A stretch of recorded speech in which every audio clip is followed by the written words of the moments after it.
All right, Khan, Shalom, Shalom, Israel, Shalom to the 12 tribes, Yasharala giving the course, all honor, glory, and praise unto the Most High God, Yahweh. In the names of the Son, Yahweh Shah, this brother Yasharala. That's brother Sirach. Khan, coming back to y'all yet another video through the spirit power, Yahweh, Ba'ashem, Mahasiyak, wa Malak, Yahweh Shah. All right, you know, and also Shabbat Shalom to all that's observing it. Friday sundown to Saturday sundown, all praise to the Most High for another Shabbat. Another day of resting, another day of praying, and another day of putting forth these works for the name of Yahweh Bahashem Hamashiach Yahweh Shah. All right, so so without further ado, we're going to get started. You know what I'm saying? So, as you know, in the previous Friday Night Fires, we've been going into breaking down certain Christian strongholds. All right, the tenets of Christianity. All right, and the tenets of Christianity is one of the main strongholds that's on our people right now. All right, and that has been on our people for centuries. Okay, so one of them is also what? What does it mean to love your God and your neighbor? What does it mean to love your neighbor? What does it mean to love your God? Right? Now, first of all, I want to kick it off because whenever you ask Christians, do you keep the commandments? They'll say, yes, of course I keep the commandments. Right? They'll say, which commandments do you keep? And they'll say, Christ's commandments. You'll be like, all right, what is Christ's commandments? They'll say to love the Lord your God with all your whole, with all your might, with all your soul, with all your power, with all your strength. And the second is to love your neighbor as you love yourself. Well, I mean, all right, okay, so but what does that mean though? Right? What does it mean to love God? A lot of Christians would just say it means to love God. But what does that mean though? What does that look like? If you ask a Christian, what does it mean to love your neighbor? They'll say, well, I love my neighbor. You can't define something with the same word. Doesn't make any sense.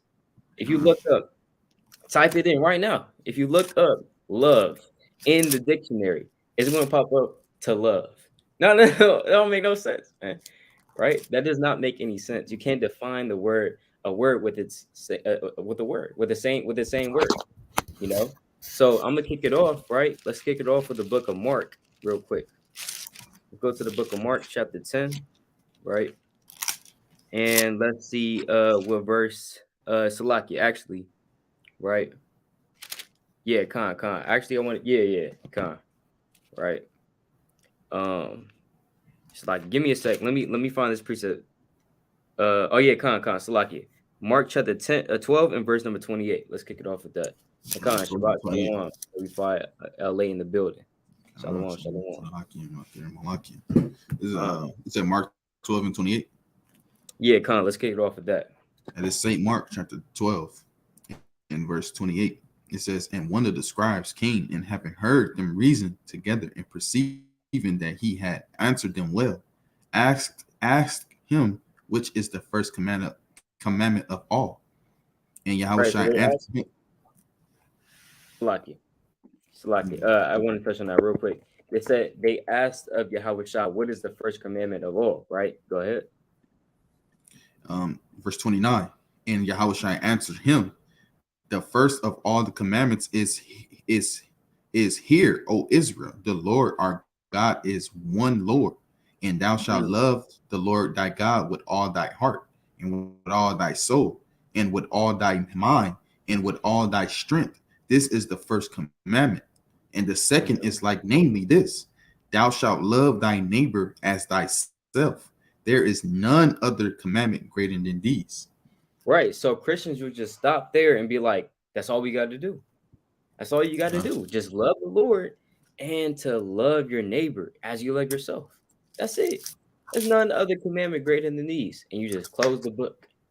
I literally heard a Christian say one time, John 3:16, close the book. He literally said close the book, you know? So Christians always accuse us of cherry picking scriptures. Oh, you're taking that verse out of context. Read the whole chapter. Read the whole book. Maybe you sitting up telling you read the whole book. You know what I'm saying? Right then and there. Brother, we're not finna read the whole book, man. Right? Because that's not even what Yahweh Shah did. That's not what Paul did. He didn't read the whole book when he's breaking down things. All right. It's not expedient. You know, it's precept upon precept. You got precept up? Yeah, you can go. I go after you, King. Oh, all right, con. So I want to keep going, right? Because let's keep going. Let's keep reading, right? Let's see what Yahweh Shah says. Is Mark chapter 12 and 32. And it says, Mm-hmm. and the scribe said unto him, well, master, thou hast said the truth, for there is one God, and there is none other but he. Right. And to love him with all thy heart, and with all thy understanding, and with all the soul, and with all the strength, and to love his neighbor as himself is more than all whole burnt offerings and sacrifices. Wow. So that's deep, right? So loving the Lord with all your heart and with all your understanding and with all your soul, and to love your neighbor as you love yourself, that's even more than all whole burnt offerings and sacrifices. That's something that's very spiritual, right? That's something that's deep, you know. So we have to really go and dig deep into what Yahweh Shah is saying here, all right, and what it literally means to do these things, to keep these two commandments, right? So let's go to verse 34 real quick. Verse 34. This is Mhm. Mark 12 and 34. And when Right. Yahushua saw that he answered discreetly, he said unto him, thou art not far from the kingdom of God. And no man after the thirst asked him any question. It was confounded. So he said, look, thou art not far from the kingdom of the Most High, meaning you understand this. So if you keep doing that, that's where you're going to get the kingdom. So with that established, look, we got to love the Lord, right? And we have to love our neighbor. So we're going to define what that means. All right. But I'm going to let the brother get in there real quick. I'm going to define what that means, but I'll let the brother get the Yeah, priest. Khan, yeah, person was like, yeah, Khan, the brother hit it on the head, the nail on the head, because ultimately, when you break these precepts down, precept upon precept, line upon line, these Christians, so-called Christians, they be stumbling over their own mind, even the own precepts that they bring us to, and they Right. got this imagination that's wicked, and they don't understand why the Most High blind them, and that's why we here to proclaim the real truth of the Lord and what the Lord says wholeheartedly. I want to get this precept. This is 2 Corinthians chapter 10 and verse 5. And it says, casting down imagination, because this is literally what we're doing. And we casting down the Christianity imaginations, because everything they see is make believe. When you really go deep down in the scriptures, it's literally make believe for what they understand about the scriptures. Mm-hmm. And every high thing that is knowledge of Yahweh, and bring it into captivity every thought to the obedience of Mashiach. And it says, and having in their readiness to revenge all disobedience when your obedience is fulfilled. So like you fulfilled. So they are literally are blinded in this thing. They imagining what the scriptures might be saying. Hey, John 3:16, close the book. No. Last time I checked, it's precept upon precept, line upon line, here a little and there a little, to get Right. the full understanding of what these precepts are talking about. You just can't go, hey, John 3:16 and close the book and I confounded you. No. And then we could take you to John 3:16 and then break down the whole thing of John 3:16 from John 3 and 1, and then you be like confounded, But Mm-hmm. now, go back to Mark, what you was reading, Mark 12. Yeah, Mark 12. I want to make a point on that real quick. Gone. Make a point. Mark 12, where that where we left off at 33. This is Mark 12 and verse 33, and it says, and to Gone. love him with all the heart, and with all the understanding, and with all the soul, and with all the strength, and to love his neighbor as himself. So you got it, like we're gonna kind of break this thing down of how do you love your neighbor as himself, how you do all these things, how do you show the Most High that you love him by your heart, how you do all this. And it says it's more than all whole burnt offerings and sacrifices. So it's more than all that. But then when you go, let me get this. Get this inside rack real quick.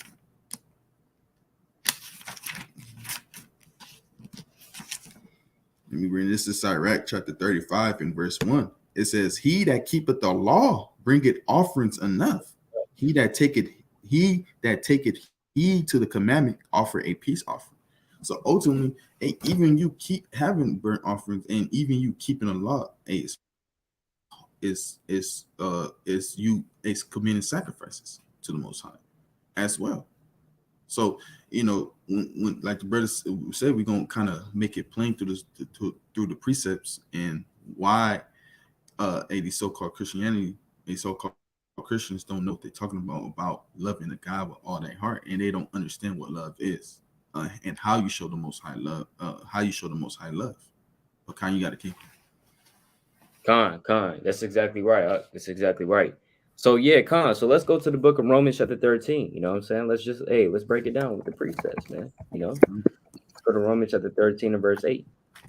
Right.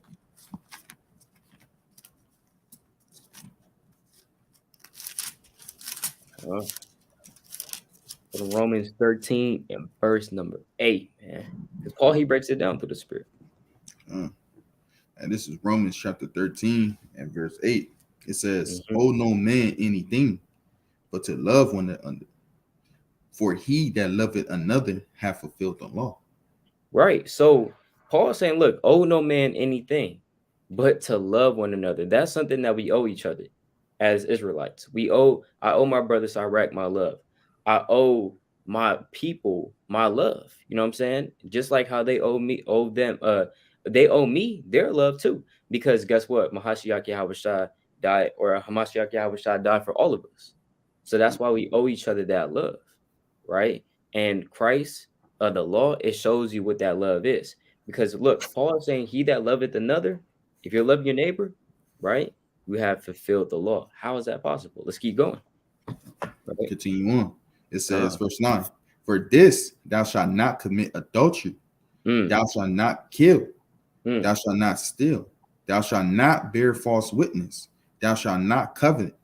And if there be any other commandment, it is briefly comprehended in this saying, namely, thou shalt love thy neighbor as thyself." Right. So that's what it means to love your neighbor as you love yourself. Then you're going to be keeping these commandments. Where do you find thou shalt not commit adultery? Where do you read thou shalt not kill, thou shalt not steal? Those are old so-called law of Moses, Old Testament so-called laws in the book of Exodus chapter 20. Right? That's where you're going to read these commandments. These are part of the 10 commandments, right? And it shows you the way you should treat your neighbor, right? You don't commit adultery against him, right? And in laying with his wife. You don't do that. You don't kill him, right? If you love your brother, you're not going to kill him, right? If you really love your brother, you would suffer him. And that's what Yahushua came to teach.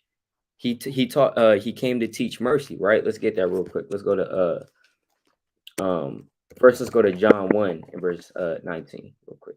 Or it's like John chapter 1 and verse 17. Let's get that real quick. And then I'm gonna get This is John chapter 1, verse 17. And it reads this: "For the law was given by Moses, but grace and truth came by Yahushua Mashiach." Right. So the law was given by Moses, but grace and truth came by Yahushua Mashiach. So that grace and that truth came by Yahushua. You see that grace, he came to give grace unto us and to teach grace within each other. Right. Let's go to Matthew 23, verse 23. Right. I can read it, King. This is Matthew 23 verse 23. It says, "Woe unto you, scribes and Pharisees, hypocrites, for ye pay a tithe of mint and anise and cumin, and have omitted the weightier matters of the law." So there is weightier matters in the law, as we read here. Which is what? Judgment, mercy, and faith. These ought ye to have done, and not to leave the other undone. Meaning Yahushua is getting on the scribes and the Pharisees because look, he's getting on them because he's like, look, you're omitting, right, the weightier matters of the law. You're putting away the weightier matters of the law, which is judgment, mercy, and faith. Because that's the law as well. Yahushua came to reiterate that. To be like, hey, look, you got to be merciful to your brother. You know what I'm saying? You have to be merciful. And he taught that so many times. He taught that in his parables. He taught that in the book of Matthew, for example, chapter 18 and verse 21 on down. Peter came up to Yahushua and said, Lord, how oft shall my brother sin against me and I forgive him? Until 7 times? And Yahushua said, what? I say not unto thee until 7 times, but 70 times 7, which is 490. But meaning what? Forever. Meaning constantly forgive your brother. So he taught mercy. All right. So that's why we owe each other that love. And so when we go back to that in Romans, right? Romans 13 and verse 8. Romans 13 and 8, right? And Salaki, I'm gonna work go at verse Salaki read verse 9. It says, for this thou shalt not commit adultery, thou shalt not kill, thou shalt not steal. Right? You're not going to steal against your brother if you love him. That's the love of neighbors. That's how you love your neighbor. Right? If I love the brother Sirach, I'm not going to steal from him. Right? It says what? Thou shalt not bear false witness. If I love my brother, I'm not going to bear false witness against him and cause him to be put to death for no reason. That's not love, that's hatred. That's the opposite of love. Right? Thou shalt not covet. Right? You're not going to covet either. You're not going to covet and lust after the things that your neighbor possesses. You know what I'm saying? Let's say the brother Sirach pulls up in a Lambo, right? He pulls up in a Lambo to camp, right? He pulls up in a Lambo to camp. I'm like, damn, pulling up in a Lambo, and I'm pulling up in a bucket, right? So then, hey, what's if I had a carnal mindset, I'm gonna start hating on him and start coveting after the things that he has, right? Like, man, I'll look better in that Lambo. You know what I'm saying? Start having that puff up mindset. Now I have envy towards my brother. If I have envy towards my brother, I don't love him, right? Because that envy, the Lord said, for jealousy is the rage of man, right? So if I hate my brother without a cause, if I you know what I'm saying, have this anger towards him, the Lord said, look, you're like a fool. You know what I'm saying? If you do that. So these commandments show you how to love your neighbor. It shows you, it's the guidelines, right? And if there be any other commandment, it is briefly comprehended in the saying, thou shalt love thy neighbor as thyself. And really, that's in Leviticus 19. But Khan, you got it, King. Now, kind of brother, kind of hit it, was making a great point, because brothers and people gotta understand. Hey, that's why he said all these. Hey, the Ten Commandments kind of explains it in one sense when he was speaking this. You don't have to go through everything in this and keep iterate, keep speaking these.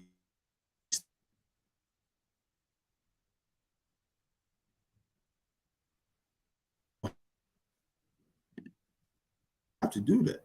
Because why? Ultimately, everybody he was talking to, hey, the brothers hating, hey, you already are murdering in your heart. Let me get that in First John, in chapter 3, and verse 9, verse 12. It says, "Not as Cain, who was that wicked one, and slew his brother, and wherefore slew him, because his own works were evil, and his brother's righteous." Hey, because a lot of people be mad at the brother because his works is that covets his brother, or that brother that has hate in his heart over what.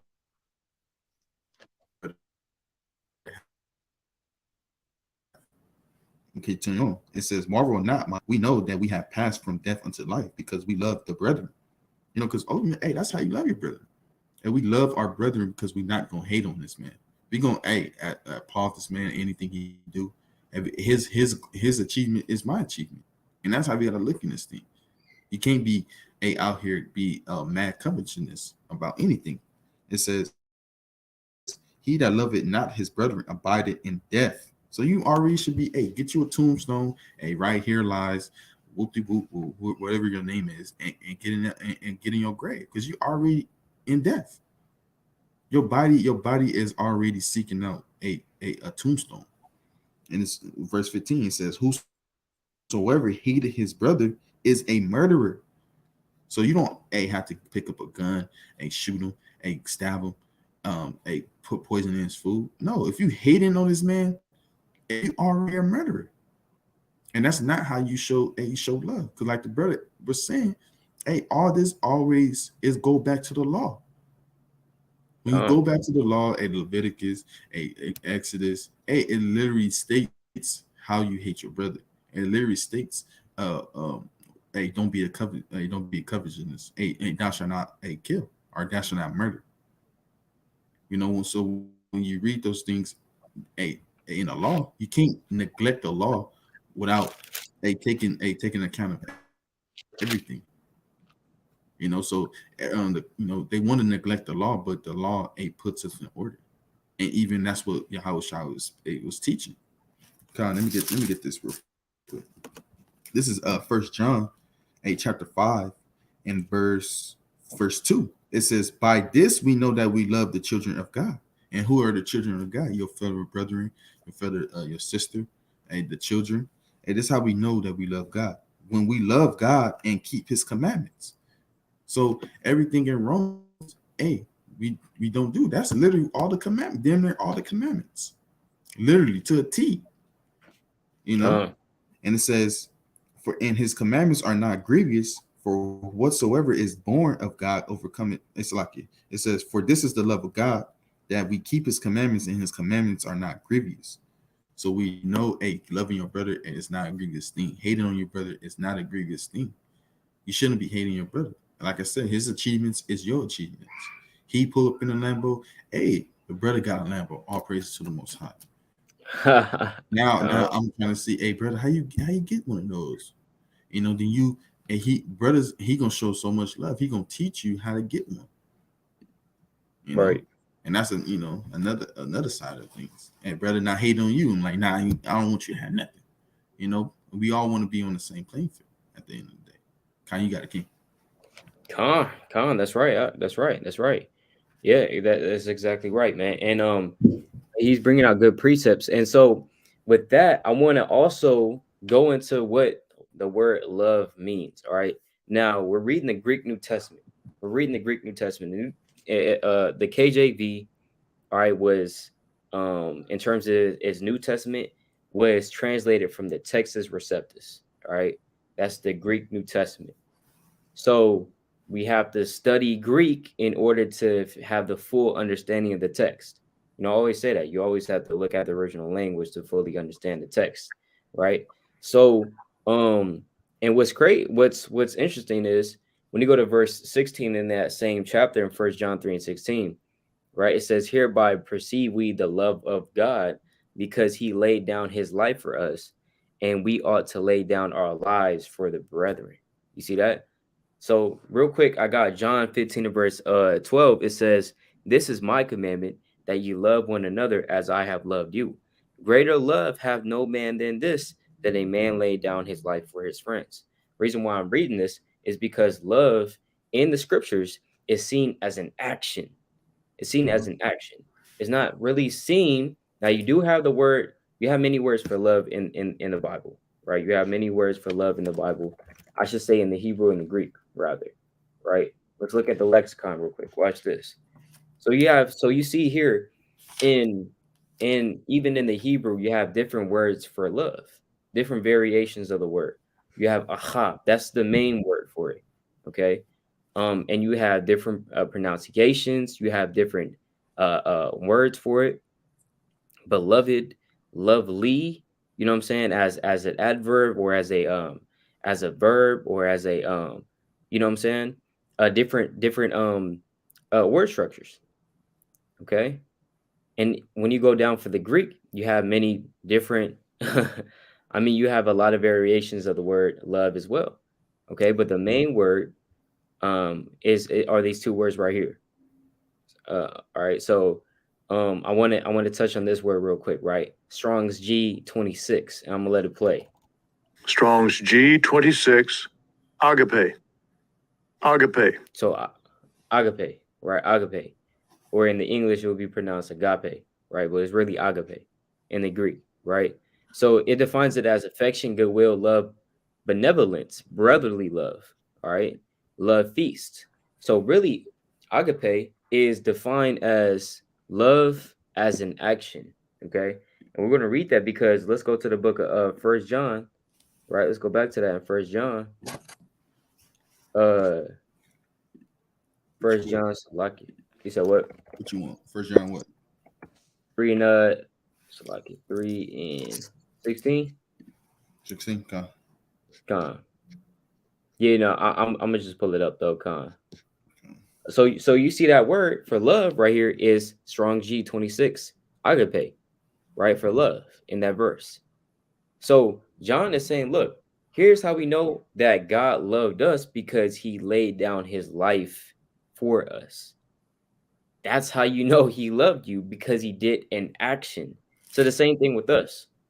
That's how we know that we love the Most High because we're keeping his commandments, right? Let's go to the classic, John 14 and verse 15, right?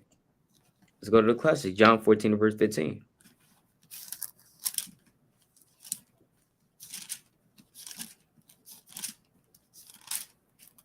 All right. St. John chapter 4, you said 14, 15? Mm-hmm. St. John 14, 15. If ye love me, keep my commandments. Yeah, kind of explain. If you love the Most High, if you love Yahweh Shah, keep his commandments. Because why? Love is seen as an action in the scriptures. All right. I can say I love my brother all the I can say that. You know what I'm saying? You can say that you love God all you want, but if there's no works to back it up, how do you really love the Most High? Right?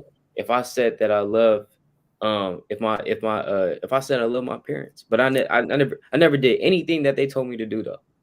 Right? Never took their advice. Whenever they commanded me to do something, I said, hell no, shut up. Ooh. How is that love? Right? How is that love? That wouldn't be any love. Right? And we even see here in John 15 and 13, greater love have no man than this, that a man lay down his life for his friends. Therefore, word for love is what? Agape. Love as an action. You laying down your life for your friends, whether that's like in the movies, somebody shoots a bullet, you kind of dive, and then the bullet hits you, and then you save your friend though. You know what I'm saying? You know what I'm saying? Or whether that's your brother's in the damn highway for some reason, you know what I'm saying, and you kind of push him, and the car runs over you instead of him, right? Y'all seen it in the movies. You kind of sacrifice your life for your friends. The Lord said there's no greater love than that. You know what I'm saying? But he said love. The reason why it says agape or agape right there is because it's love as an action. That's the true love, all right, that we show forth to the Most High. Not just a sentiment, but kind you got it, King. Yeah, brother, making these valid points through the precepts. This loving your brother and loving your wife, which is ultimately your sister, and loving your children, and all these things is action words. It's always you got to show these things. A man that say he loves his wife and beating on his wife, hey, do he really love her? If he not listen to his wife, do he really love his wife? Hey, we will all say no. This man do not love his wife. So it's always an action. It says, let me get this in St. John chapter 15 and verse 10. It says, if ye keep my commandments, ye shall abide in my love. So if you keeping the commandments, you're going to abide in the Most High love. It says, even as I have kept my Father's commandments and abide in his love, these things have I spoken unto you, that my joy might remain in you, and that your joy might be full.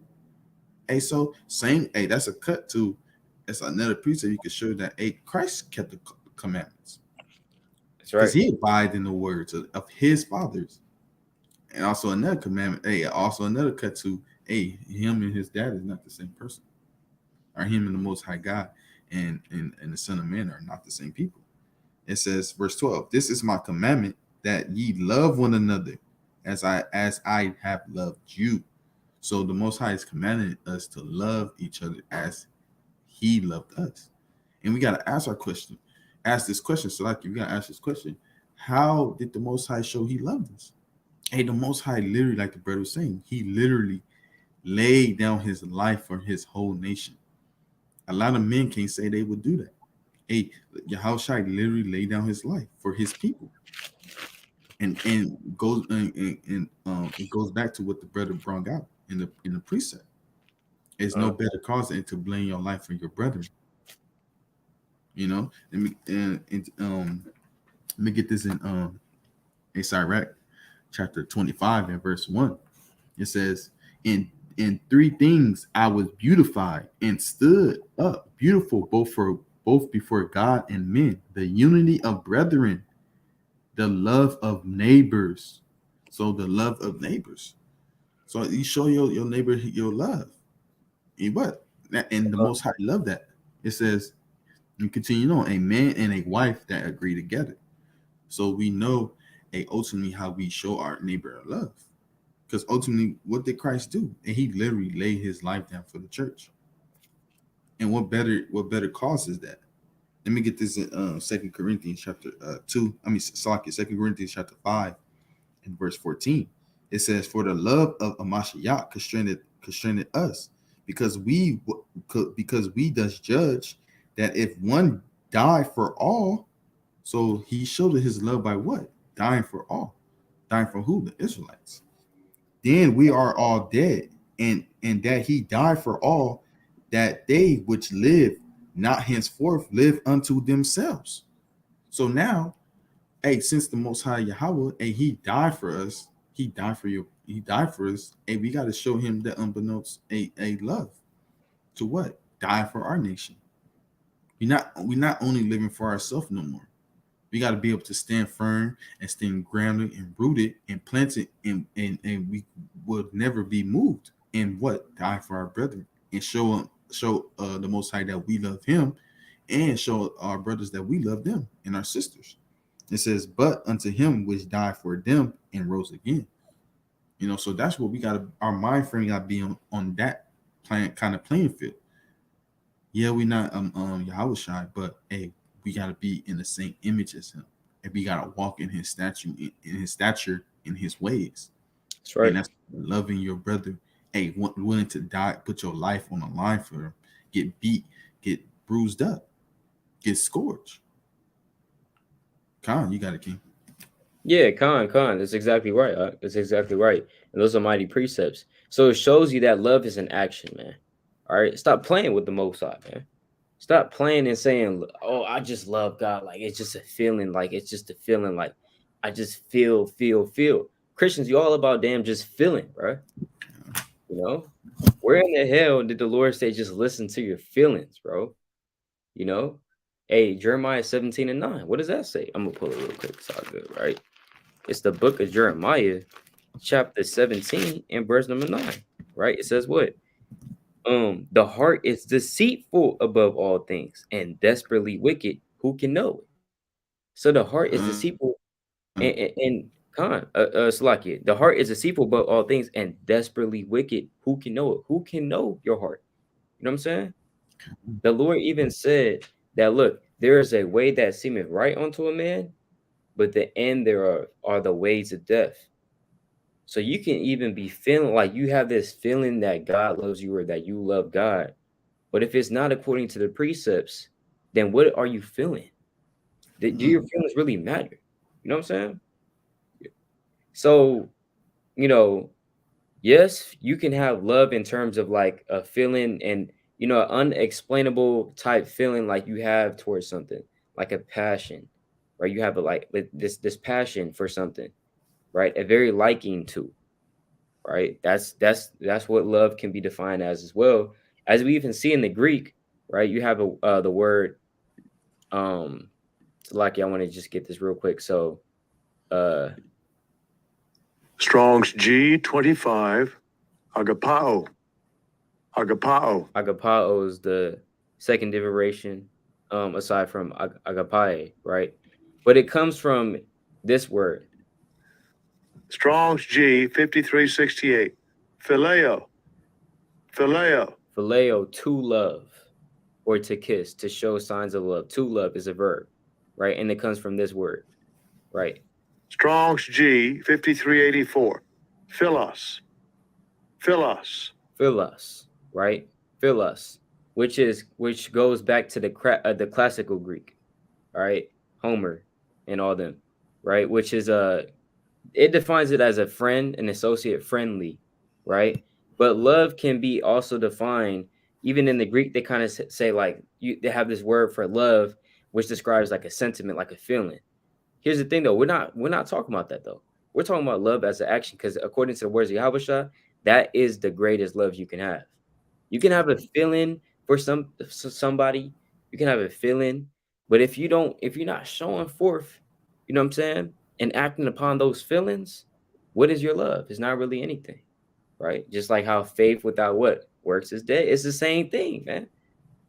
It's the same thing. So I want to get this precept real quick, right? Romans chapter 12 and verse number 9, right?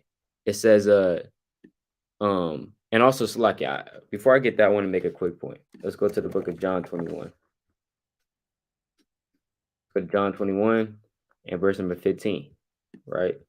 Let's read this real quick, all right? Because it's going to show you that love is an action as well with this. This is St. John chapter 21, verse 15. Uh-huh.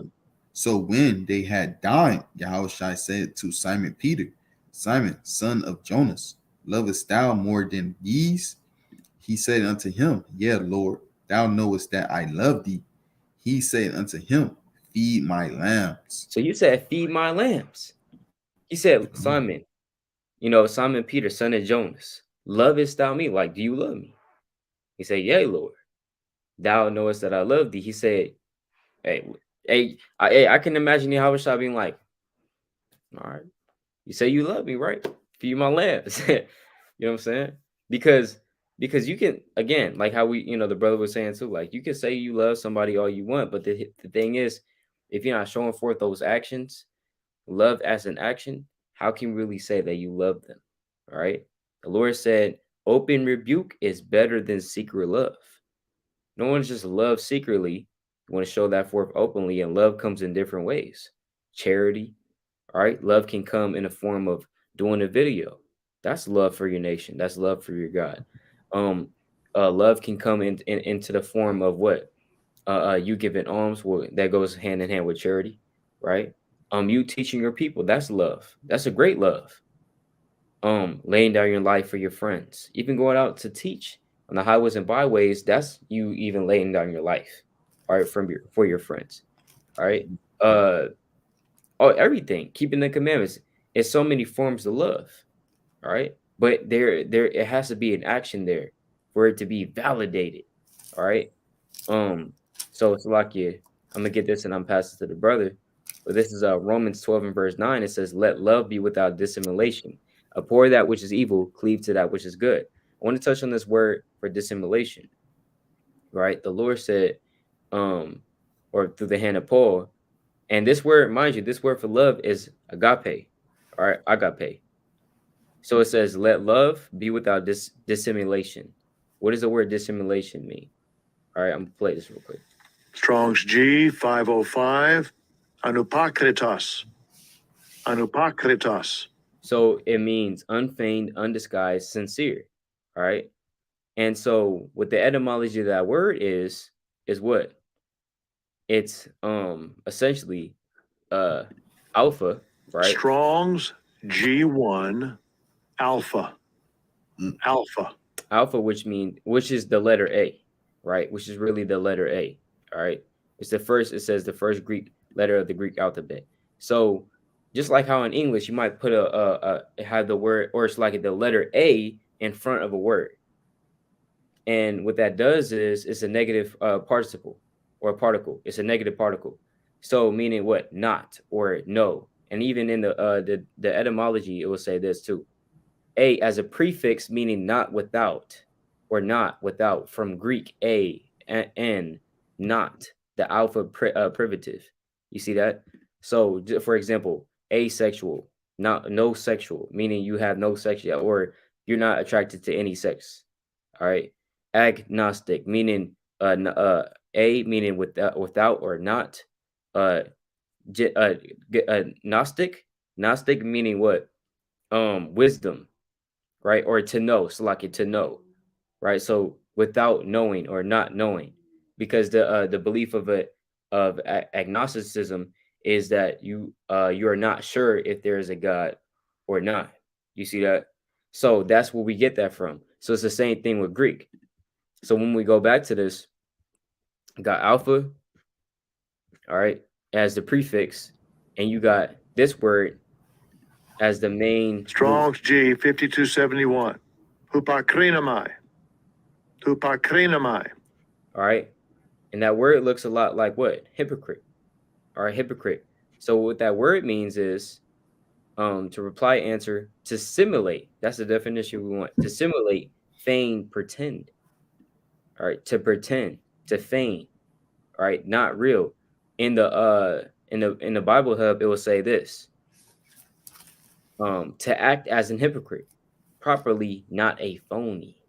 You see that? So basically, when we put two to two together, what Paul is saying is, don't be a phony. Don't act as a hypocrite. Don't play yourself as somebody that loves something but you really don't. You know what I'm saying? And how can you make sure? How can you make sure of that? Right? You have to make sure that what you're putting forth those works. I can know that the brother loves me if he, hey, look, hey, you know what I'm saying? For example, he does certain things for me, right? I can know that. I can know that. I know that my parents love me because they provide for me, right? They correct me when I need to be corrected. Hey, they show me in the path that I should go. You know what I'm saying? They teach me this and the third. So I know that my parents love me, right? And I know that my brothers will love me. You know what I'm saying? If they you know what I'm saying, ride with me, for example, if they correct me, you know what I'm saying? They're it's these actions. It's not just, you know what I'm saying, this sentiment. Because I wouldn't know if my brother loves me or not without him actually showing it. So yeah, but Khan, you got it, King. You got it. Con. Your brother, brought out great points to the spirit, and it's all as an action. And give it a. I want to get this precept before I get this precept. Go to the law. Let me go to the law. Because ultimately, let me get Leviticus 19. Khan, pick it out. It's Leviticus chapter 19, and I'm gonna start at 15. It says, "Ye shall do no unrighteousness in judgment. Thou shalt not respect the person of the poor, nor honor the person of the mighty, but in righteousness shalt thou judge thy neighbor." So you gotta do righteous judgment towards your neighbor, meaning you gotta show your neighbor where he's going off at, and not just showing him how to smoke a blunt, or showing him nonsense that don't mean a damn thing. It says, "Thou shalt not go up and down as a talebearer among thy people." So you're not gonna go gossiping about your brother or your sister.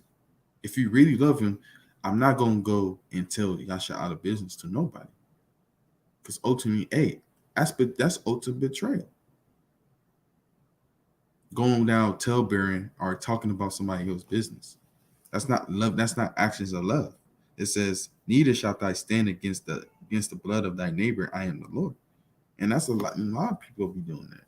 They be quick to pull up the camera phone instead of running up on somebody. Instead of running up on a George Floyd, a murderer, people pull the camera phone out and said, hey, step on this man's neck for however many minutes, 8 minutes, I believe. I think so. Yeah. Hey, they let that happen.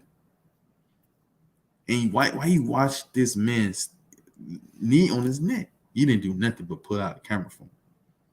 That's madness. That's not showing love. It says, "Thou shalt not hate thy brother in thy heart. Thou shalt in any wise rebuke thy neighbor," like the brother was saying. And we gotta rebuke our brother. We see him going off. We gotta get on him. According to what? The law, which is righteous. You can't be going to and fro here and making your own law as you go on. No, you gotta go to the T to go to the scriptures and open them up and kind of correct your brother in righteousness. It says, "In any wise rebuke thy neighbor and not suffer sin upon him." So that's plain. So you're not gonna suffer sin upon him, like the brother said the precept. Open rebuke is better than secret love. So we gotta hold this law to the T to show your brother that you love him. Because that's First John chapter 5. It said it. If I love God and I love the children of God, I keep the commandments. If you keep the commandments, we not gonna be talebearing, not gonna be sending picking up your cell phone to watch your brother get murdered in cold blood, You're not gonna do anything like that. All right. And it's a get to a perfect example of what brotherly love looks like. This is 1 Samuel chapter 18 and verse 1. It says, and it came to pass when he has made an end of speaking unto Saul, that the soul of Jonathan was knit with the soul of David, and Jonathan loved him as his own soul. So literally, Jonathan loved David so much. Hey, they was kind of one flesh in the thing. Their spirits was compatible, I should say. You know, they love each other so much. Hey, and then if you know the story of Jonathan, and he's literally Saul's dad. I mean Saul's son. Saul's son. And we know the story. Hey, Saul was trying to kill David, but Jonathan loved David so much, right? And he didn't care about none of that. Because usually in the world, my family against you, I'm against you. You know, that's how people in the world. Like, hey, I don't care. But so, David and Jonathan had a close knitted bond. They was really brotherly love. Right. This is verse 2. It says, and Saul took him that day and would let him go no more home to his father's house. Then Jonathan and David made a covenant because he loved him as his own soul. So he loving his brother as his own soul. And that's how we got to be in this truth. Hey, and if we love each other as our own soul in this world, as Blacks, Hispanics, and Native American, as Israelites, come on, there would be no gang violence. There wouldn't be none of that. I'm not gonna pull up on my brother, and let the AK go off on him or the handgun, drive-by shootings. I'm not gonna Mr. Steal his girl.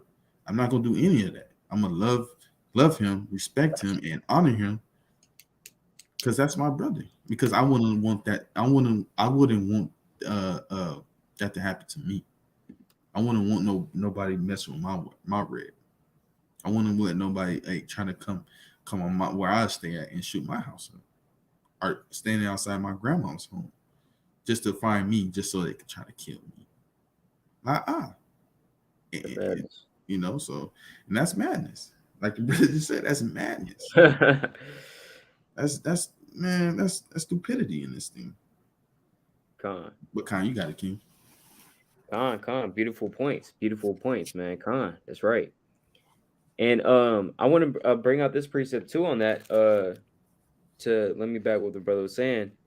First, actually, I want to go to that's a good precept the brother had pulled in 1 Samuel 18:1. I want to get this in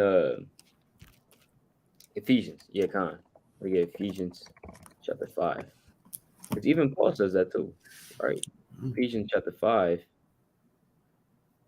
and verse number 29. Right? It says, for no man ever yet hated his own flesh. See that?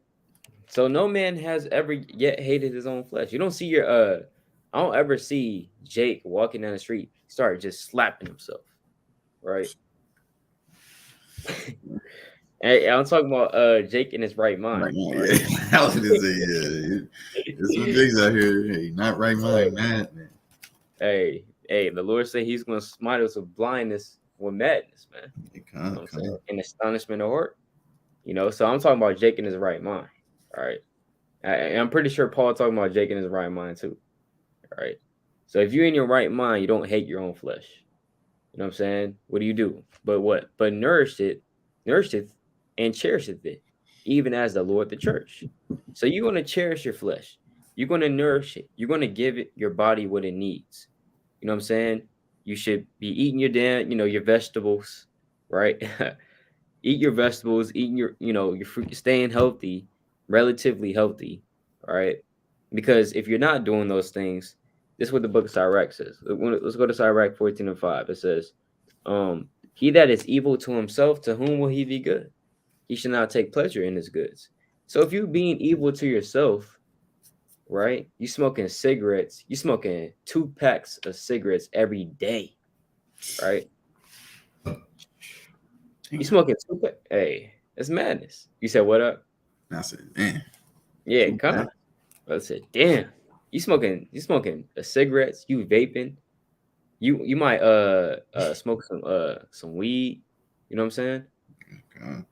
Hey, you might whatever it is, you rolling it up, you blunt, you smoke, it's like you're smoking it. It could be a black and mild, right? A damn cigar or whatever. You know what I'm saying? You just smoking it. You like a choo choo train, man. You know what I'm saying? God. A damn choo choo train. So if you're evil to yourself, the Lord said, "To whom will you be good?" If you're not even good to yourself, you're not even taking care of yourself. You're not keeping the commandments, right? You're being evil to yourself. The Lord's like, look, who are you going to love? If you don't even love yourself, who are you going to love? Right? So that's what the Lord is saying. So we see here that look, even on the physical level, you make sure you get a bath or you take a shower. You know what I'm saying? You clean yourself, you make sure you look good. You know what I'm saying? You make sure you get a haircut, whatever. You make sure that even in this truth, you're keeping the commandments, right? You're being good to yourself by doing that, right? So this and the third. So it's that same way, like how the brother just pulled that precept. You loving your neighbor as yourself, as yourself. You're loving his soul as you love your soul. Guess what? It would be peace and unison in Israel, right? But because of the curses, Deuteronomy 28 in verse what 54, it says what? Hey, the man Right? that was tender among you. Yeah, Khan is right. Deuteronomy 28, 54 says, so that the man that is tender among you and very delicate. See, we used to be tender and delicate amongst each other, man. We actually kept those commandments to where we had to God. love each other. Khan. It says what? His eye shall be evil toward his brother. And there's accounts of that too. Of our people being good to each other. You know what I'm saying? For example, you have even Abraham. Abraham, he was very kind to the angels that he met, to the men that he met, right? And he treated them with hospitality. He loved them like he loved himself. Because look, if you are hungry, you're going to feed yourself. If you're not fasting and you're hungry, guess what? You're going to get something to eat. All right. Not going to just be sitting there, stomach's growling. You're like, damn. You're just thinking about, should I eat? Nah, you're going to get something to eat, man. Be like, hey, what's in this damn refrigerator, man? Or, God. hey, what's They say like you even lot. A yeah, lot too. that's right. God. Yeah. Yeah, even a lot. You have a lot of accounts, you know what I'm saying, of our people being very or hospitable to their to each other. You even have this account in let me get this account real quick in the book of Judges, all right? Accounts of that's why I said earlier through the spirit, that's how you show, that's another form of love that you have for your neighbor, all right? Is showing that charity, all right? This is the book of Judges chapter 19 though. This is Judges 19 and verse number 16, right? It's Judges 19 and verse 16. So actually, I'm gonna start at verse well, basically this man, he's traveling. All right, I'll put it like that. He's traveling. Verse 15. And they turned aside thither to go in and to lodge in Gibeah, and he went in and he sat down in the street of the city, but there was no man that took them into his house to lodge in. So he was trying to find a place to stay. All right, stay for the night. You know what I'm saying? Stay for a couple hours and recover. You're not going to do a 3 days trip and you just thugging it out. You just nonstop 3 days. Now you're going to stop somewhere. You know what I'm saying? So that's what he was trying to do. It says, and behold, there came an old man from his work out of the field at even, which was also of Mount Ephraim, and he sojourned in Gibeah, but the men of the place were Benjamites. All right. And when he had lifted up his eyes, he saw a wayfaring man, meaning the traveling man, in the street of the city. And the old man said, whither goest thou? Whence comest thou? Meaning, hey, where are you going? Where are you coming from? And he said unto them, we are passing from Bethlehem, Judah, toward the side of Mount Ephraim. From thence am I, and I went to Bethlehem, Judah, but I am now going to the house of the Lord, and there is no man that received me to house. Meaning nobody is letting me into the house, you know what I'm saying, showing that hospitality. You know, it says what? Yet there is both straw and provender for our asses, and there is bread and wine also for me, and for thy handmaid, and for the young man, which is with thy servants, there is no want of anything. Guess what the old man did? It says, and the old man said, peace be with thee. Howsoever, let all thy wants lie upon me, only lodge not in the street. So this old man was compassionate and very charitable to his brothers, to his people. All right. He said, look, whatever you need, I got it. Just do not stay out here in the street because it's wicked out here. All right. It's madness in the streets. I don't want you in the streets. You know what I'm saying? And just like how we want that for our people too. Let's say your brother Sirach, he doesn't have a place to stay. I'm gonna let him stay at my crib, man. Most I willing. You know what I'm saying? And vice versa. Because that's how the brotherhood works, man. You know what I'm saying? If we got that space, if we got that few extra dollars, if we got that few extra whatever, we try to help each other out. You know what I'm saying? And it says what? I'm gonna skip to or Sirach, yeah, I'm gonna read verse 21 and pass it to the brother. It says, so he brought him into his house. So I mean, complete strangers, but still brought him into his house. You see that? Hey, you an Israelite? Hey, all praise to the Most High. Now, of course, you got to use discernment, but again, he's an old wise man, so he has discernment. All right. And it says what? So he brought him into his house and gave provender unto his asses. So he even fed his donkeys, and they washed their feet and did eat and drink. You see that? So he's allowing them wash their feet, giving them a bath down there, and letting them eat and drink of his food. You see that? So that's love right there. Now, did the old man have to say, well, I love you guys so much? You know, I just love you guys. If he just said, look, I love you guys, but you know what I'm saying? Whatever. And he's like, but you just gotta deal with it, right? I mean, all right, but now if you was that wayfaring man, that traveling man, you'd be like, what the hell? Well, you just said that you love me though. You just said that you love me above the worlds or above the heavens, right? But you're saying just deal with it. I don't really think that's love. You see that? Lord said, "Hey, let us not love in word, right? But in deed and in truth. In deed, meaning in works. But Khan, you got it, King. Yeah, Khan, brother. And he was bringing up mighty points. Khan. Ultimately, your brethren, ultimately is your friend as well. He's your good friend. He's not going to be a person, just holding things over your head and looking for housing you over little petty things.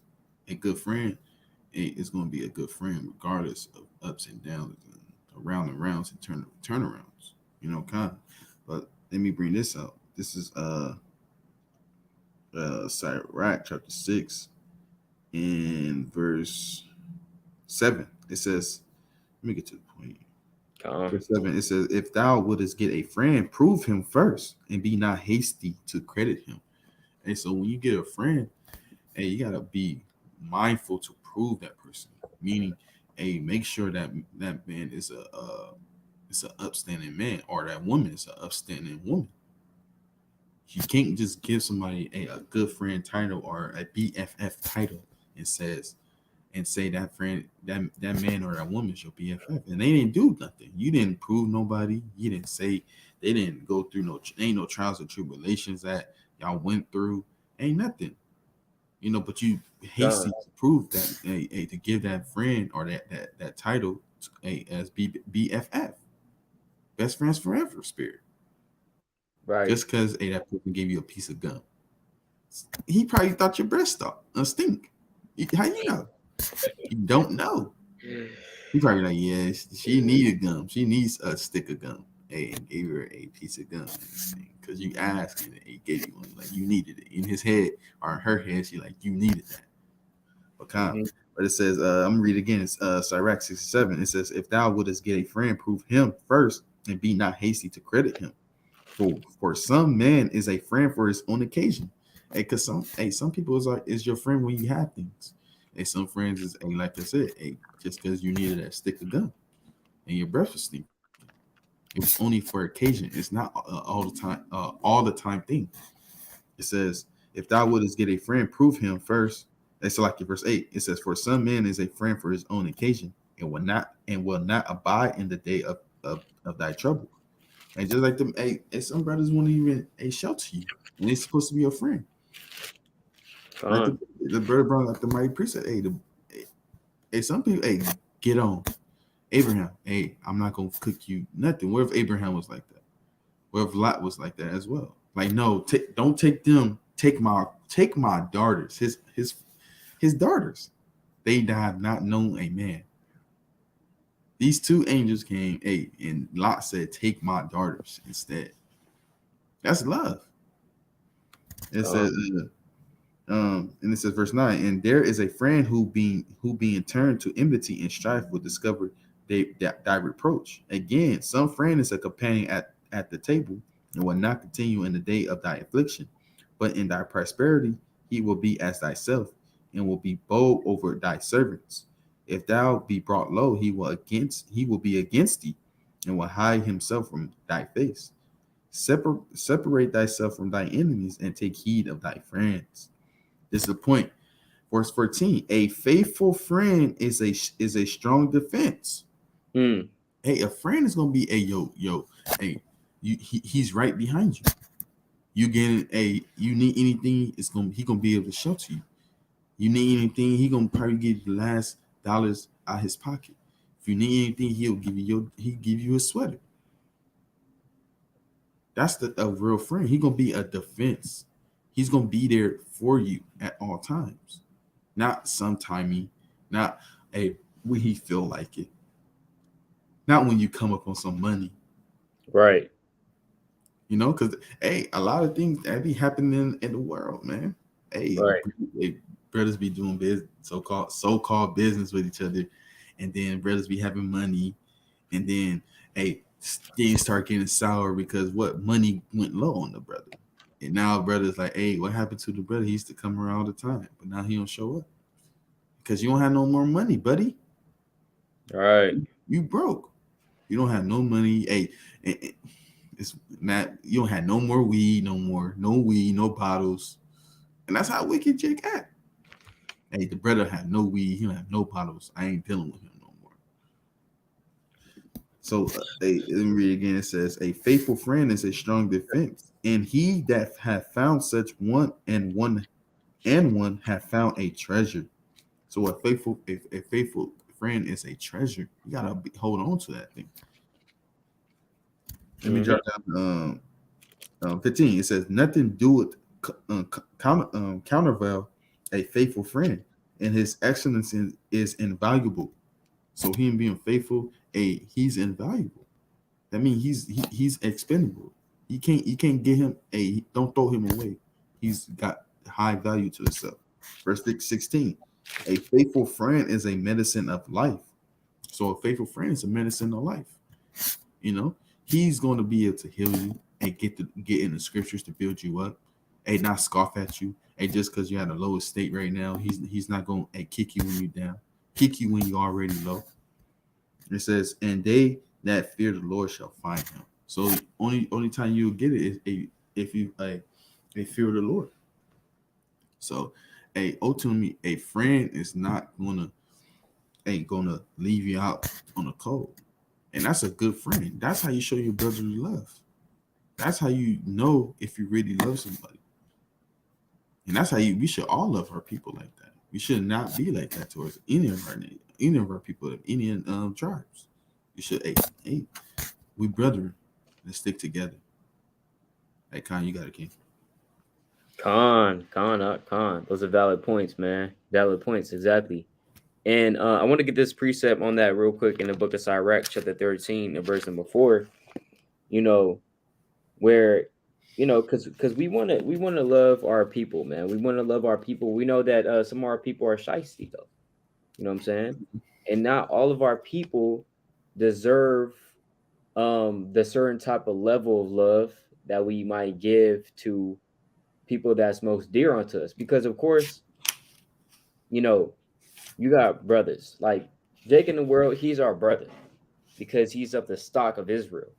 All right, he's of the stock of Israel. He's of the same seed line, Abraham, Isaac, and Jacob. All right, that's my brother right there. Right. Though he might come from my tribe, he might come from another tribe. That's still my brother. But you have brothers above certain brothers. You know what I'm saying? Like for example, the scriptures talk about very friends, very friends. That old phrase, very friends, meaning best friends, right? The Lord says that this upbraiding and discovering the secrets, right, separateth very friends, roughly paraphrasing, right? So what is a very friend? A very friend is your best friend. So you might even have friends in this thing. First of all, you got brothers, right? That's your brother. Not really your friend because you don't really know him, right? But you still love him though, because that's your brother. You might have a friend. You know what I'm saying? That's your friend. That's your acquaintance. Somebody, yeah, you deal with. You guys have certain things in common. You know what I'm saying? Hey, your spirits, you know what I'm saying? Connect with each other. That's a friend. Then you might even have best friends. All right. You don't tell your secrets to everybody. You tell them to your best friends. All right. Come on. Hey, your best friends, they know, you know what I'm saying? They know you and you know them on a certain level to where these friends or these acquaintances or even these brothers, you know what I'm saying, that might be in the world or whatever, wherever have you, even in the truth. You know what I'm saying? They don't exactly know about you. Not because, you know what I'm saying, you don't love them. It's because there's a greater love within that small circle of your best friend. You know what I'm saying? Or of your best friends. You know what I'm saying? So it goes like that. So you know what I'm saying? Even in this truth, brothers, you know what I'm saying? There's brothers and sisters that I don't even know and I still love them. How do I know that? It's because I'm keeping these commandments. You know what I'm saying? If they ask me a question, I'm gonna answer it most I willing. You know, if they, you know what I'm saying, I'm gonna show my love to them. I'm gonna show compassion, right?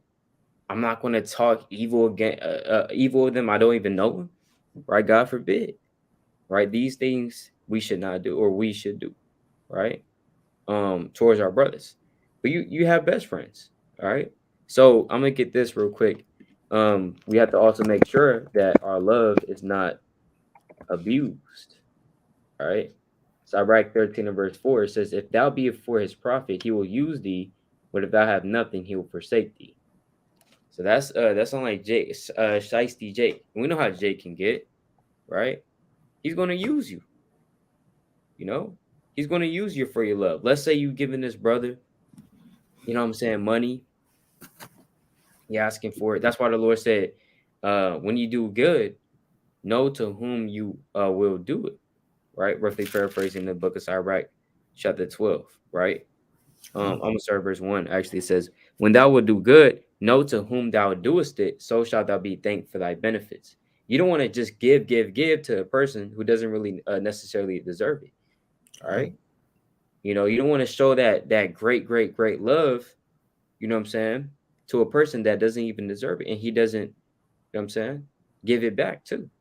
You know what I'm saying? You want to make sure that's a revolving door, even though the Lord does say, you know what I'm saying, you want to give and not expect anything in return, but you don't want to just be used, right? That's using wisdom.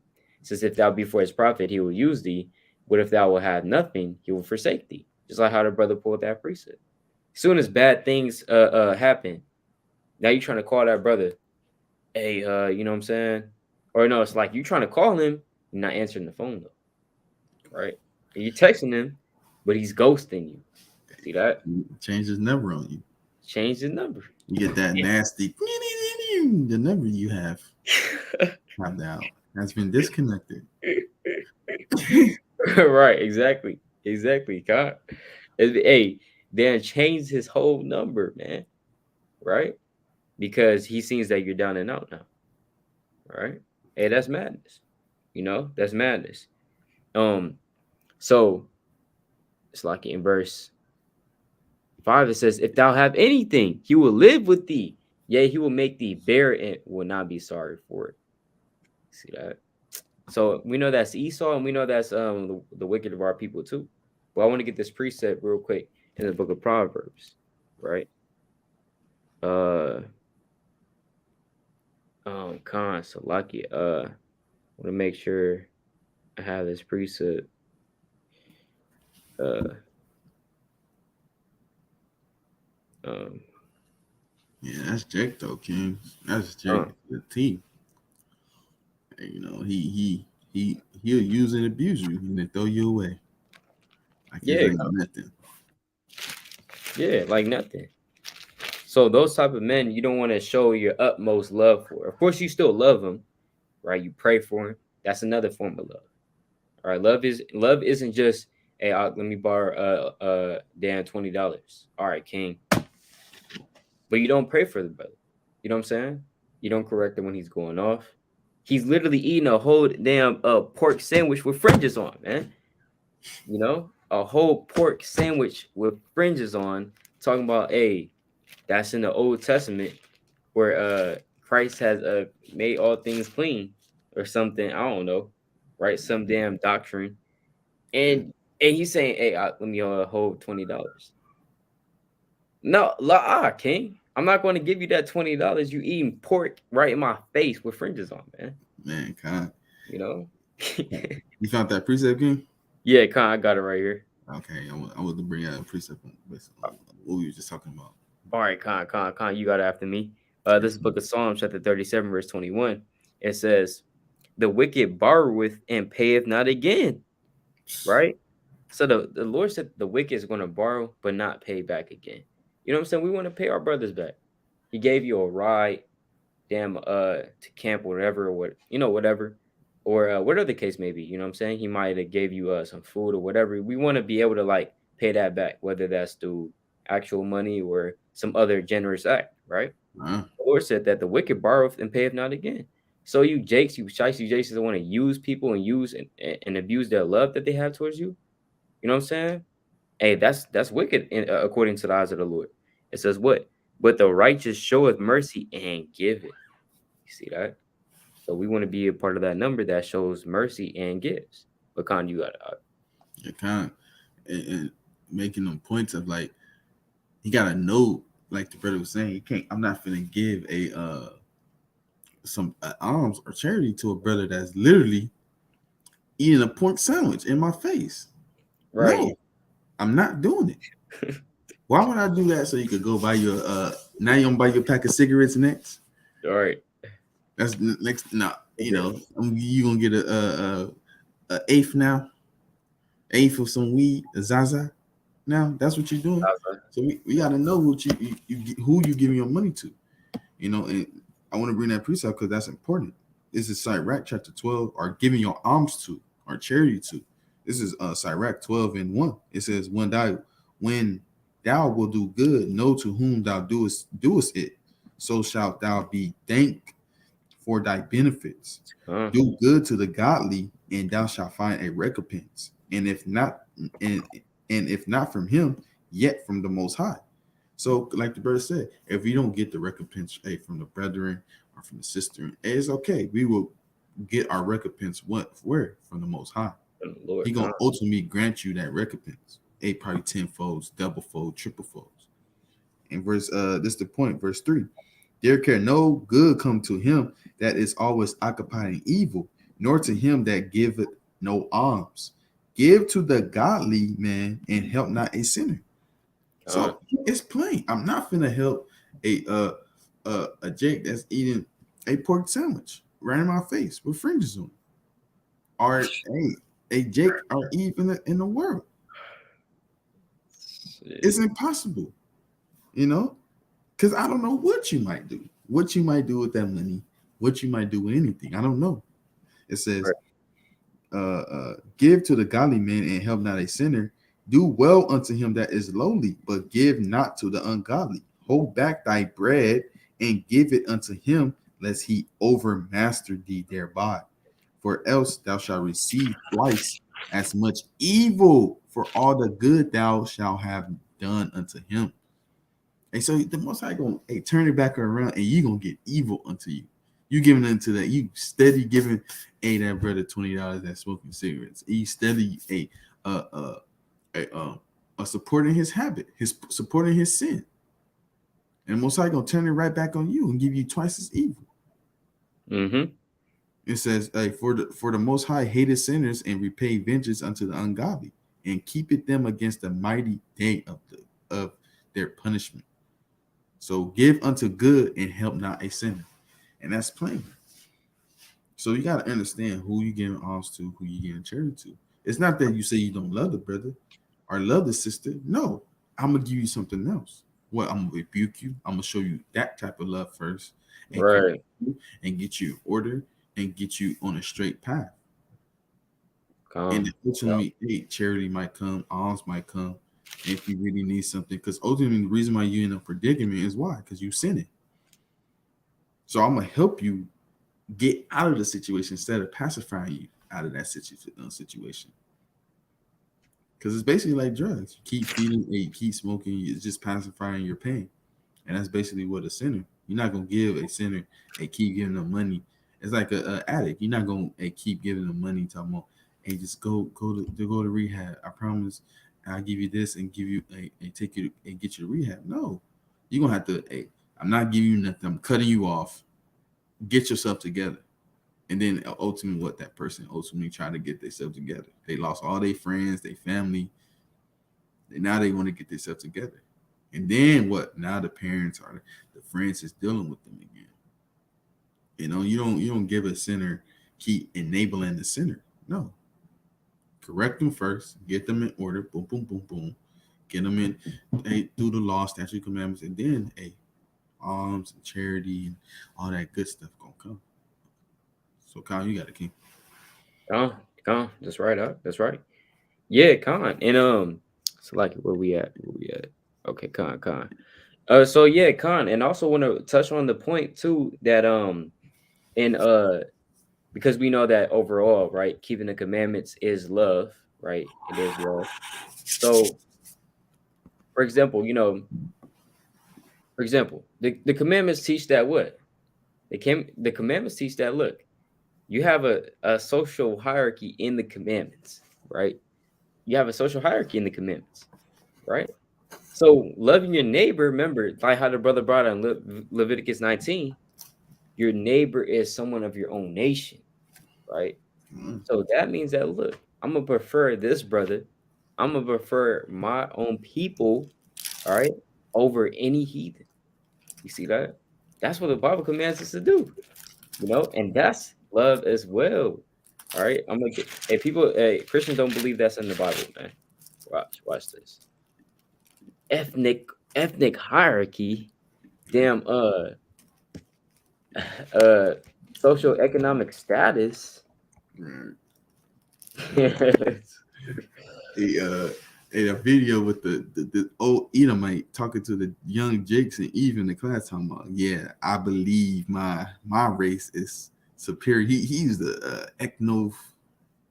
He used ethno something. It was I forget what the word he said, but he kind of said it like, yeah, I believe that, and he should believe that. But saying that to the young Jakes and Eve though, what kind you got a king?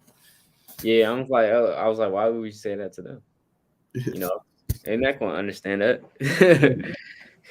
that's a dumb move, but nevertheless, But yeah, like how you said exactly, and I believe that's kind of a real thing. You know what I'm saying? Those that's actually conscious about their nation, that is.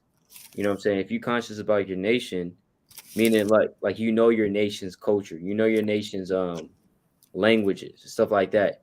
You come to love your nation, and so you prefer your nation before anyone else's. The Moabites do that. They prefer the Moabites over any other nation. Ishmael does that, right? Elam does that. Esau, of course, does that. He does that all the time. He looks after his own people than any other nation. So when we look at the Israelites, are we doing that? No.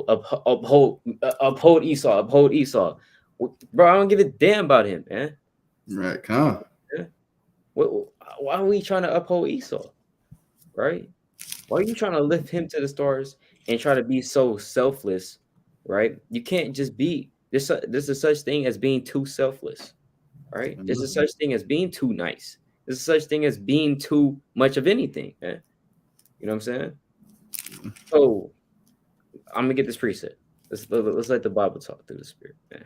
This is the book of Romans, chapter 12, verse 10. Be kindly affectionate one to another with brotherly love. All right, in honor, preferring one another. Damn, preferring one another. So that means I prefer the brother Sirach over an Edomite a million times. All right, Hey, vice versa. million. You said what? Vice versa. Hey, come on. Exactly. You know, so we prefer one another, as the scripture says, right? And the law even teaches that. Did you know that according to the law, you can't have your brothers and your sisters as chattel slavery, but you can have the heathen though as chattel slavery. Yeah. You know, you can't rule over your brother with rigor, but you can rule over these nations with rigor. Uh-huh. You know, come on, hey, it shows you the different type of love, you know what I'm saying, you have for your people than with these other nations. You ain't got to do it, you know. Right. They're like animals. You know what I'm saying? Yeah, okay. Yeah, you had something up. Yeah, I was gonna bring out damn. I was gonna bring out point to what you were saying. You were like, hey, we won't dare set them over us either. I'm not Right. setting no other nation over us. If it's not my brethren, with a law, statute, commandments, I'm not setting him over us. Because ultimately, what can he do for me? But put me in subjection, put me in slavery. Let me bring that. That's a Deuteronomy chapter 17 and 15. It says, "Thou shalt in any wise set him king over thee, whom the Lord thy God shall choose. One from among thy brethren shalt thou set king over thee. Thou mayest not set a stranger over thee, which is not thy brethren." So we won't dare. We prefer our own people to lead us. We prefer our own economic system. Hey, you know, I don't want to get graphic in here, but hey, I am a racist. You know, I prefer my people. You know, I prefer my people more than any other nation, and that's plain. My women, our women look better. Our children are better. They smarter, way smarter, and we invented more things than them. Hey, we control all the social things in the world. They kind of in wickedness, we be building Fortune 500 companies, 500 companies in wickedness though. You know, and doing all manner of a wickedness, but we be booming on that side. You know, so in righteousness we be doing the same thing, but you know we kind of limited because why we in a subjection in all things. You know, so hey, and that word, you know, that word racist, hey, it just means hey, I love my people. I love my people. Just like a pianist. And you ain't gonna say a pianist hate the piano. No, you gonna say, nah, that pianist, he love his piano. Hey, same right. thing. I love my nation. Nationalistic in this thing. I prefer my people to be on top. And we are on top. Even in our lowest state, we still on top. Ain't that something? You know, so Colin, you got a king. Just want to bring that out. Leaning back on what you were saying. We won't dare put them over us, even as a law. And that's right. That's exactly right. And I'm gonna pull out, all right, and now we can go into the law with it, right? But I'm gonna pull out as an extra biblical source the Talmud. I'm gonna even show you, even in the Talmud. Now we don't subscribe to the Talmud, of course, right?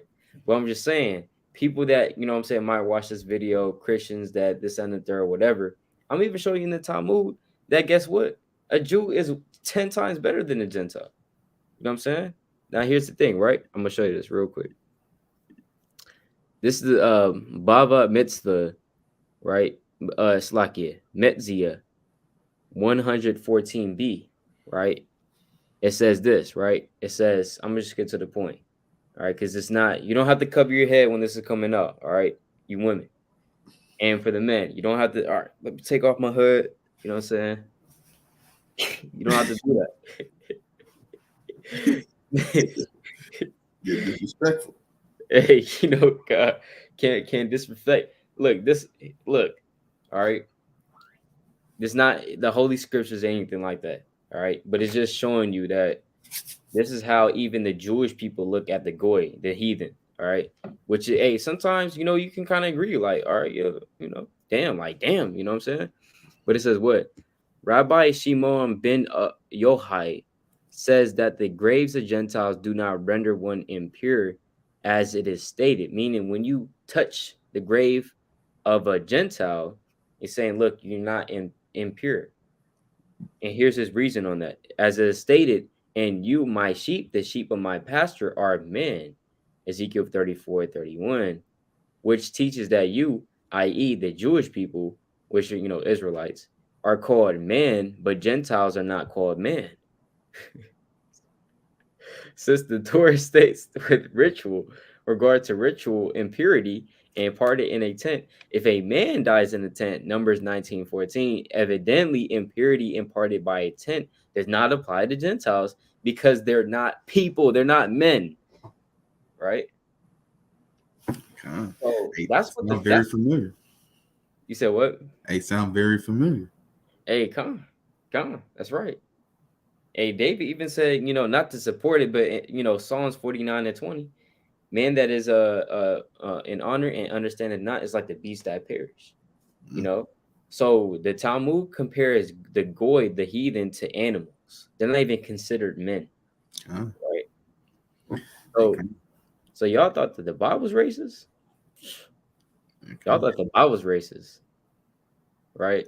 Now I'm gonna just pull this one too. Or it's like you had what? I want to make a point on that. What you kind of brought out. It's if you look at it, even then, like even the Constitution, they reverse it and look at us like a 1/5 of a man, and treat us like a cattle and things like that. And it's kind of like the double mirror we could see ourselves when you look in the scriptures, and because like your brother said, we know that we the real Jews, so we know how the Goyim or the Gentiles are in this thing. Con. That's right. Exactly. That's exactly a good point. That's how they look at us. So that's how we should look at them. That's why we call a damn Edomite a dog. That's why Yahushua called that's why Yahushua called that damn Canaanite woman a dog, man. You know what I'm saying? He said, look, it is not meat. Yeah, I could just imagine Yahushua, he kind of just walking like, look. Hey, you know what I'm saying? Like, look, hey, get the hell off me, man. You know what I'm saying? It's not meat to take the children bread. It's mutt. Right, it's mutt. Hey, shut that dog. Hey, even the disciples. Right. Send her away. And she cried after us, So that's what it says.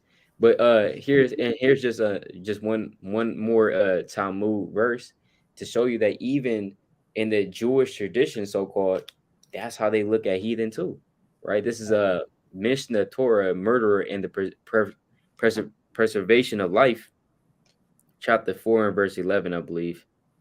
It says, with regard to a Gentile idolater with whom we are not at war, a Jewish shepherd of small livestock and the like, by contrast, we should not try to cause their deaths. Meaning, if you're at war with a Gentile, if you're not even at war with a Gentile idolater, you should not try to cause their deaths. Meaning, you're not just going to go out and just kill them, right? It says what? Oh, Salakia. It is, however, forbidden to save their lives if their lives are threatened. For example, if such a person fell into the sea, one should not rescue him. That's crazy.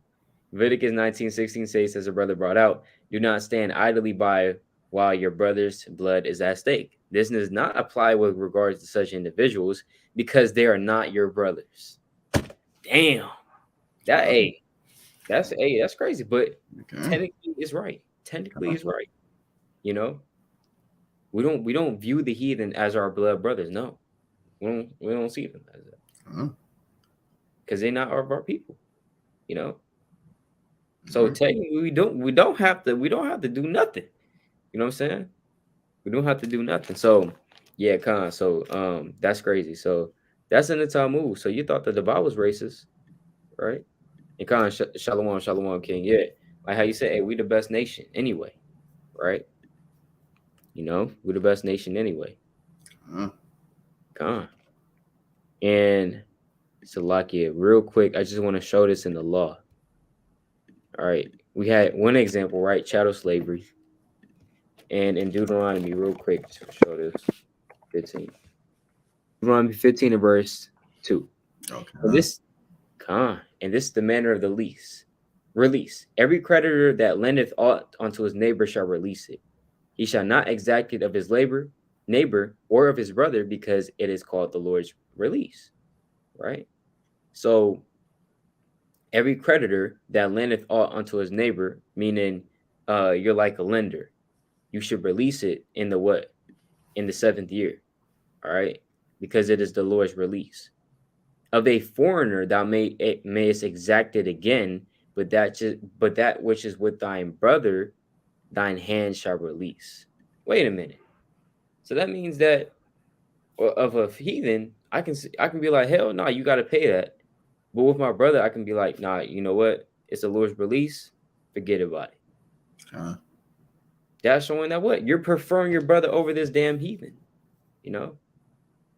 And in another place in Deuteronomy, it says that you can lend upon usury to your brother.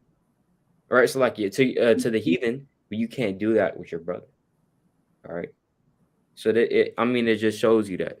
All right, it shows you and it's plain upon tables. And that's how love is found in the scriptures. All those things, you know. But yeah, Khan, all praises, you know. Khan. But yeah, Khan, you have anything else on that, King? Kind of like King. All right, Khan. So yo, it's 11:01 p.m. on the Pacific Standard Time through the Spirit, Pacific West Coast. We're gonna get our closing presets to kind of wind down through the Spirit.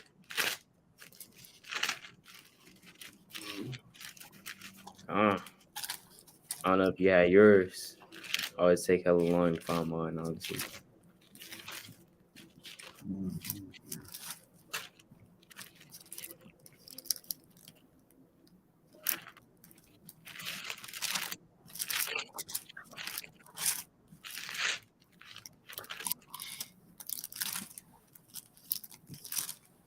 Look at the classic.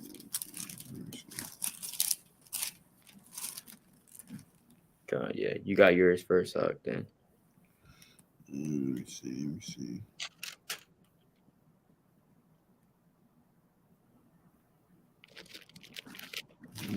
Look at this. The Colossians.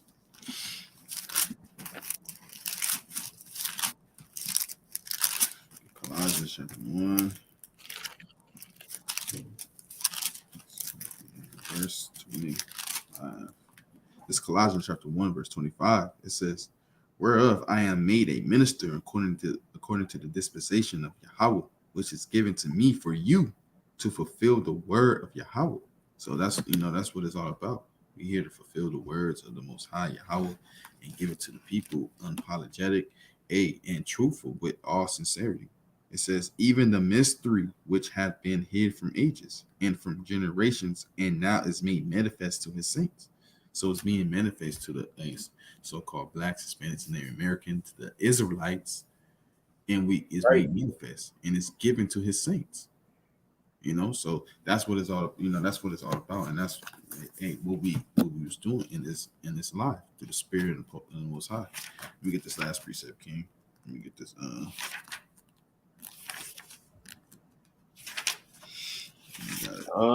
Shalom, brother. Zamron, man. All praise. To the kings. My brother, man. Let me get this reset real quick.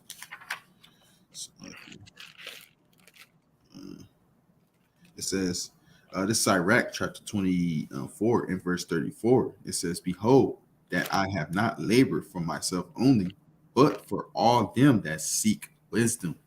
And so, hey, that's what we're doing it for. Everybody that seek wisdom, and that's what we're here for. To pour out the Spirit of the Most High, bid our people back to the marriage, untie the lens off your eyes to see the wickedness that the society has portrayed and pushed for so many years and decades and centuries, and now it's being come to light. So you gotta. Con. That's right. I'm gonna get this precept. It's the book of Wisdom of Solomon, chapter 8, and verse number 1. It says, "Wisdom reacheth from one end to another mightily, and sweetly doth she order all things. I loved her and sought her out. From my youth I desired to make her my spouse, and I was a lover of her beauty, and that she is conversant with God. She magnifieth her nobility, yea, the Lord of all things himself loved her. For she is privy to the mysteries of the knowledge of the Most High, and a lover of his works," man. So, hey, all praise to the Most High. So, we want to love wisdom, and in loving wisdom, we're going to be able to love the Most High, because we know that what? The fear of the Lord, that is wisdom. It go hand in hand, man. Right? So we're trying to love the Most High with all our heart and all our soul in these last days, man. Keep these commandments, doing these live streams for Israel. We're not just doing this for ourselves, man. You know what I'm saying? You think we're just doing this live stream just to do it? No, we're doing it for the edification of our people. Hey, I hope that Israel can see this video and be edified through the Spirit. You know what I'm saying?